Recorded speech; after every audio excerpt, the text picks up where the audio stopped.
ಎಲ್ಲರಿಗೂ ನಮಸ್ಕಾರ. ರಾಗಿ ಹಿಟ್ಟನ್ನು ಉಪಯೋಗಿಸ್ಕೊಂಡು ಇವತ್ತು ಒಂದು ಹೆಲ್ದಿಯಾಗಿರುವಂತಹ ಇಡ್ಲಿ ರೆಸಿಪಿನ ಮಾಡಿ ತೋರಿಸ್ತಾ ಇದ್ದೀನಿ. ಯಾವಾಗಲೂ ತಿನ್ನೋ ಅಕ್ಕಿ ದೋಸೆ ಇಡ್ಲಿ ಅಲ್ಲದೆ ಈ ರೀತಿ ಹೆಲ್ದಿಯಾಗಿ ಯಾವಾಗಾದರೂ ಮಾಡಿ ತಿಂದರೆ ಆರೋಗ್ಯವಾಗೂ ಇರುತ್ತೆ, ಹಾಗೆ ಟೇಸ್ಟಿಯಾಗೂ ಸಹ ಇರುತ್ತೆ. ರೆಸಿಪಿ ಸ್ಟಾರ್ಟ್ ಮಾಡೋದಕ್ಕಿಂತ ಮುಂಚೆ ಯಾರೆಲ್ಲ ಇನ್ನೂ ನನ್ನ ಚಾನಲ್ನ ಸಬ್ಸ್ಕ್ರೈಬ್ ಮಾಡಿಲ್ವೋ ಸಬ್ಸ್ಕ್ರೈಬ್ ಮಾಡ್ಕೊಳ್ಳೋದನ್ನು ಮರಿಬೇಡಿ. ಮೊದಲಿಗೆ ಒಂದು ಬೌಲ್ಗೆ 1 ಕಪ್ಪಷ್ಟು ಉದ್ದಿನಕಾಳು ಹಾಕ್ಕೊತಾ ಇದ್ದೀನಿ. ನಾನಿಲ್ಲಿ ಒಟ್ಟು ತೆಗೆದಿರೋ ಉದ್ದಿನಕಾಳು ಹಾಕ್ಕೊಂಡು ಚೆನ್ನಾಗಿ ವಾಶ್ ಮಾಡಿ ಇಟ್ಕೊಂಡಿದ್ದೀನಿ. ನೀವು ಬೇಕಾದರೆ ಒಟ್ಟು ತೆಗೆದಿರೋ ಇರೋವಂಥ ಉದ್ದಿನಕಾಳು ಸಹ ಉಪಯೋಗಿಸ್ಬೋದು. ಅದು ಸಹ ಟೇಸ್ಟು ಚೆನ್ನಾಗಿರುತ್ತೆ, ಹಾಗೆ ಆರೋಗ್ಯಕ್ಕೂ ಸಹ ಒಳ್ಳೆಯದು. ಈಗ ಅದೇ ಕಪ್ಪಲ್ಲಿ 1 ಕಪ್ಪಷ್ಟು ನಾನಿಲ್ಲಿ ಇಡ್ಲಿ ರವೆನ ತಗೊಂಡು ಅದನ್ನು ಸಹ ಒಂದು ಬೌಲ್ಗೆ ಹಾಕ್ಕೊಂಡು ಚೆನ್ನಾಗಿ ವಾಶ್ ಮಾಡಿ ಇಟ್ಕೊತಾ ಇದ್ದೀನಿ. ಇಲ್ಲಿ ಇಡ್ಲಿ ರವೆನ ನೀರು ಹಾಕಿ ನೆನೆಸೋದು ಬೇಡ, ಈ ರೀತಿ ಒಂದು ಸರಿ ವಾಶ್ ಮಾಡಿ ಇಟ್ಟರೆ ಸಾಕು, ಅದೇ ತೇವಕ್ಕೆ ಈ ರವೆ ನೆನೆಯುತ್ತೆ. ಈಗ ಇದನ್ನು ಒಂದು 4ರಿಂದ 5 ಗಂಟೆ ಕಾಲ ನೆನೆಸಿಡ್ತಾ ಇದ್ದೀನಿ. ಈಗ 5 ಅವರ್ ಆದಮೇಲೆ ತೋರಿಸ್ತಾ ಇದ್ದೀನಿ. ಉದ್ದಿನಕಾಳು ಸಹ ಚೆನ್ನಾಗಿ ನೆಂದಿದೆ. ಇದನ್ನು ರುಬ್ಕೊಳ್ಳೋದಕ್ಕಿಂತ ಮುಂಚೆ ಒಂದು ಬಾಣಲಿಗೆ ನಾವು ಉದ್ದಿನಕಾಳು ತಗೊಂಡಿದ್ದ ಕಪ್ಪಲ್ಲೇ 2 ಕಪ್ಪಷ್ಟು ರಾಗಿ ಹಿಟ್ಟನ್ನು ತಗೊತಾ ಇದ್ದೀನಿ. ಇಲ್ಲಿ 1 ಕಪ್ ಉದ್ದಿನಕಾಳಿಗೆ 1 ಕಪ್ಪಷ್ಟು ಇಡ್ಲಿ ರವೆ, ಹಾಗೆ 2 ಕಪ್ಪಷ್ಟು ರಾಗಿ ಹಿಟ್ಟನ್ನು ತಗೊಂಡು ಇದನ್ನು 2 ನಿಮಿಷ ಲೋ ಫ್ಲೇಮಲ್ಲೇ ಇಟ್ಕೊಂಡು ಹುರಿದು ಇಟ್ಕೋಬೇಕು. ಯಾಕಂದರೆ ಈ ರೀತಿ ಹುರಿಯೋದ್ರಿಂದ ಇಡ್ಲಿ ಮಾಡಿದಾಗ ರಾಗಿದು ಹಸಿ ವಾಸನೆ ಉಳಿಯಲ್ಲ. ದೋಸೆ ಮಾಡೋವಾಗ ಬೇಕಾದರೆ ಈ ಹಿಟ್ಟನ್ನು ಹಾಗೆ ಹಾಕ್ಕೊಂಡ್ರೂ ಚೆನ್ನಾಗಿರುತ್ತೆ, ಬಟ್ ಇಡ್ಲಿ ಮಾಡೋವಾಗ ಸ್ವಲ್ಪ ಒಂದು 2 ನಿಮಿಷ ಹುರಿದು ಹಾಕ್ಕೊಂಡ್ರೆ ಇಡ್ಲಿ ಟೇಸ್ಟ್ ಚೆನ್ನಾಗಿರುತ್ತೆ. ಒಂದ್ಸರಿ ಈ ರೀತಿ ಒಂದು 2 ನಿಮಿಷ ರಾಗಿ ಹಿಟ್ಟನ್ನು ಹುರಿದು ಇಡ್ಲಿ ಮಾಡಿ ನೋಡಿ, ಇಡ್ಲಿ ತುಂಬ ಚೆನ್ನಾಗಿ ಬರುತ್ತೆ. ಈಗ ಹುರಿದು ಆಗಿದೆ, ಇದನ್ನು ಸ್ವಲ್ಪ ತಣ್ಣಗಾಗಕ್ಕೆ ಬಿಡಬೇಕು. ಅಷ್ಟರಲ್ಲಿ ನಾವು ಉದ್ದಿನಕಾಳನ್ನ ರುಬ್ಕೊಂಬಿಡೋಣ. ರಾಗಿ ಆರೋಗ್ಯಕ್ಕೂ ಸಹ ತುಂಬ ಒಳ್ಳೆಯದು.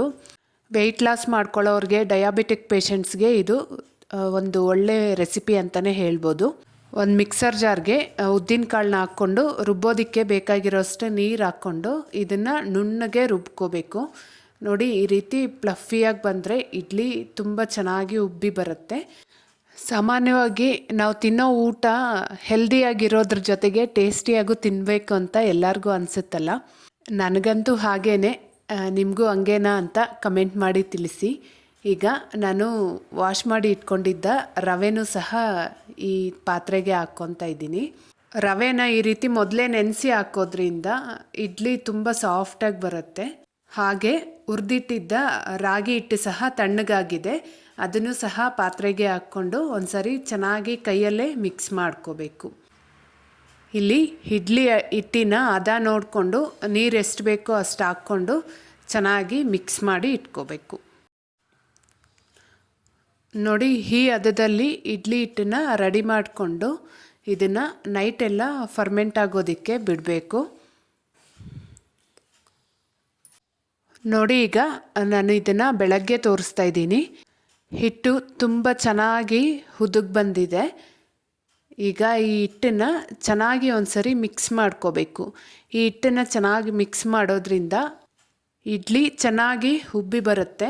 ಈ ಹಿಟ್ಟು ನನಗೀಗ ಒಂದು ಸ್ವಲ್ಪ ಗಟ್ಟಿ ಅನ್ನಿಸ್ತಾ ಇದೆ, ಸೊ ಅದಕ್ಕೆ ಇನ್ನೂ ಸ್ವಲ್ಪ ನೀರು ಹಾಕ್ಕೊಂಡು ಹಿಟ್ಟನ್ನ ಹದ ರೆಡಿ ಮಾಡ್ಕೊತಾ ಇದ್ದೀನಿ.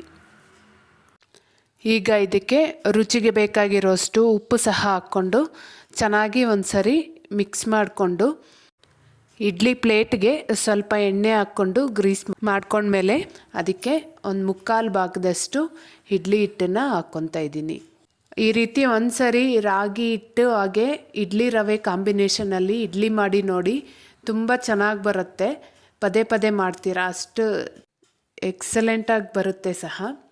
ಇನ್ನೊಂದು ಕಡೆ ಸ್ಟವ್ ಮೇಲೆ ಇಡ್ಲಿ ಪಾತ್ರೆನೇ ಇಟ್ಟು ನೀರು ಸಹ ಕುದೀತಾ ಇದೆ. ಎಲ್ಲ ಇಡ್ಲಿ ಪ್ಲೇಟ್ನ ಇಟ್ಕೊಂಡು ಇಡ್ಲಿನ ಒಂದು 12ರಿಂದ 15 ನಿಮಿಷ ಮೀಡಿಯಮ್ ಫ್ಲೇಮಲ್ಲೇ ಇಟ್ಕೊಂಡು ಬೇಯಿಸ್ಕೊಂಡ್ರೆ ಸಾಕಾಗತ್ತೆ. ನೋಡಿ, 15 ನಿಮಿಷ ಆಗಿದೆ, ಇಡ್ಲಿ ಪರ್ಫೆಕ್ಟಾಗಿ ಬಂದಿದೆ. ಇದನ್ನು ಈಗ ಒಂದು 5 ನಿಮಿಷ ಹಾಗೇ ತಣ್ಣಗಾಗಕ್ಕೆ ಬಿಟ್ಟು ಇಡ್ಲಿನ ಸರ್ವ್ ಮಾಡಿಕೊಂಡ್ರೆ ಒಂದು ಒಳ್ಳೆ ಟೇಸ್ಟಿಯಾಗಿರುವಂತಹ, ಅಷ್ಟೇ ಆರೋಗ್ಯಕರವಾಗಿರುವಂತಹ ರಾಗಿ ಹಿಟ್ಟಿನಿಂದ ಇಡ್ಲಿ ರೆಡಿ ಆಗುತ್ತೆ. ಈ ಇಡ್ಲಿನ ಬೆಳಗ್ಗೆ ಬ್ರೇಕ್ಫಾಸ್ಟ್ಗೆ ಅಷ್ಟೇ ಅಲ್ಲದೆ ನೈಟ್ ಡಿನ್ನರ್ಗೂ ಸಹ ಮಾಡ್ಕೊಂಡು ತಿನ್ಬೋದು. ನೋಡಿದ್ರಲ್ಲ ಎಷ್ಟು ಸಾಫ್ಟಾಗಿ ಅಷ್ಟೇ ಸ್ಪಾಂಜಿಯಾಗೂ ಸಹ ಬಂದಿದೆ.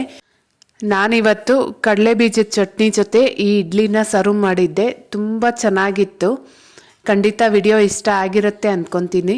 ಇಷ್ಟ ಆಗಿದ್ದರೆ ಮಾತ್ರ ಮಿಸ್ ಮಾಡದೆ ಒಂದು ಲೈಕ್ ಮಾಡಿ, ಹಾಗೆ ನನ್ನ ಚಾನಲ್ನ ಸಬ್ಸ್ಕ್ರೈಬ್ ಮಾಡ್ಕೊಳ್ಳೋದನ್ನು ಮರಿಬೇಡಿ.